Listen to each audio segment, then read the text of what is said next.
welcome to Health Talk. I'm Dr. Manny. Anne Geddes has become a household name thanks to her beautiful portrayals of babies and motherhood.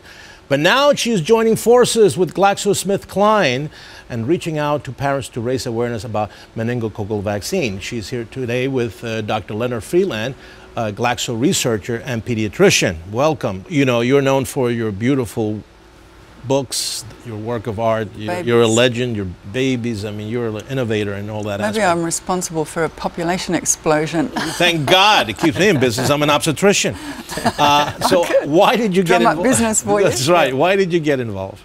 It was really a lovely project for me to be asked to do. And, you know, I photograph babies and I've done that for the last 30 years. And I really consider myself a global advocate for children. And right. So this, in terms of me being a visual storyteller, was such a wonderful project to be able to get involved in. And I love the spirit of young people and children and babies, of course. And to actually photograph these 15 survivors, a lot of whom have lost all of their limbs, literally. Right. I wanted to portray them as beautiful young people, which is what they are. And the first reaction of a viewer to one of the images, I always wanted to be, what a beautiful child, and then, oh my goodness, what happened? You know, right. Because the loss of limbs shouldn't have to define them. Meningitis, where are we? What's the problem? What's all the side effects that we're seeing nowadays with that? Absolutely. So today we're talking about meningococcal meningitis, right. Manny, which is caused by a bacteria called Neisseria meningitidis. There are 5 types of this bacteria that cause the overwhelming majority of meningococcal meningitis in the United States. They're called types A, C, W, Y, and B. And since 2005, we've had vaccines recommended in the United States to cover and protect against A, C, W, Y, and B. They're widely used, safe, and effective. And recently, modern science has now created 2 new vaccines to cover that 5th type, type B. 2 vaccines were recently licensed by the FDA, and the Centers for Disease Control right now is considering how they're going to be used. Who's mostly affected by the type B meningococcal bacteria? For type B, people of all ages are at risk. We see a risk in infants, and we also see an increased risk in adolescents. I'm sure you've heard about some of the outbreaks that have occurred on college campuses over the last few years. A kid in college is the first thing I thought about before he left. Right, and those were type B. Right. And so people in adolescence, late adolescence, early adulthood are also at risk for type B. Which brings me to a question, because I think that I want parents to get the full picture about this disease. You know, she talked about survivors, and there's a high mortality rate. In other words, people lose their lives to these types of meningitis, but there's also consequential side effects from it. Talk to me a little bit about that. Right, so if we look to meningococcal infection, what the disease can cause, first off, it can start, the symptoms are that people will report they have a headache, fever, maybe a stiff neck, or a type of purple rash can develop, and within hours they can end up in the hospital. Mortality rates in adolescents from meningococcal type B can range upwards of 12–15%. Those who are lucky enough to survive can end up with serious complications that can be lifelong: skin scarring, limb amputations, neurological disorders. And the thing about this illness, Manny, is that it's unpredictable who will be impacted.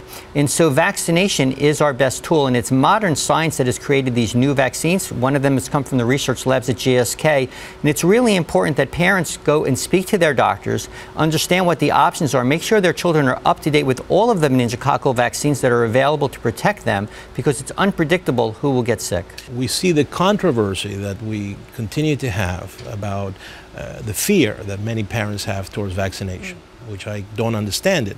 Nor do I. Right. Nor do I. Right. Yeah. So, you know, again, where is that falling in some of the things that you're trying to highlight? You know, the fear of you know, because you're showing the beauty of the survivors, and I appreciate that, but also the fear that a lot of parents have and say, no, you know, this is just a big company trying to push another vaccine. They don't see the severity of it. No, where do you fall in that? I mean, what would you say? These families and the children and young people in this series have put themselves forward to demonstrate the dangers of this disease, and it's so random, as Leonard was saying, because, you know, there are a set of twins on the cover of this book, and one of them got meningococcal disease and has lost all of her limbs, and the other one is absolutely fine. Right.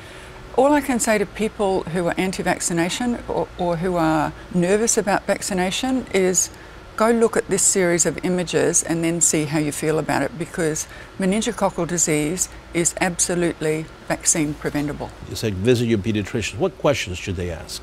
Well, they should ask their pediatricians, are my children up to date on their vaccines? Okay. Particularly when we get to the summer months, people tend to look, I'm a parent myself, we tend to look at the summer, let's get it together.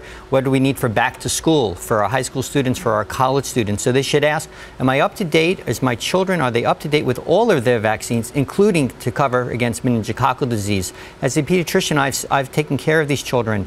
Never want to do this again, and Anne has captured this so beautifully in her work. We're so pleased to work with her because she sees the human face of what this vaccine preventable illness can be. Great, great, great information. So, what are you working on now? I knew you were going to ask that. I'm working on my 2017 calendar, the signs of the zodiac. So it's a little bit more of a light relief to, you know, a series of 15 survivors of meningococcal disease, but I love the balance, you know, just a little bit of fun with the babies and some more serious stuff to get a message across that, you know, we need to take care of the world's children.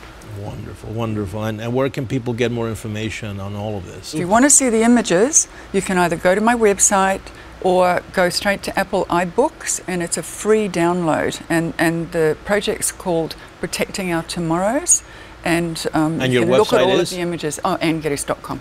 Yeah. And for the vaccine information? Right. So in addition to viewing the images and seeing what the illness can be with your children, two resources I'd suggest. One is the Centers for Disease Control at cdc.gov. Fantastic information about vaccine preventable diseases. And of course, speak to your doctor. Your doctor will have information, discuss what's right for your child. All right. Well, fantastic. Thank you both for coming. This is a very important topic, and again, we continue to have to advocate for the safety of children and everyone. So I congratulate you both. Thank you. And if you have a health question, send them here at Fox at drmanny@foxnews.com. Until next time, I'm Dr. Manny.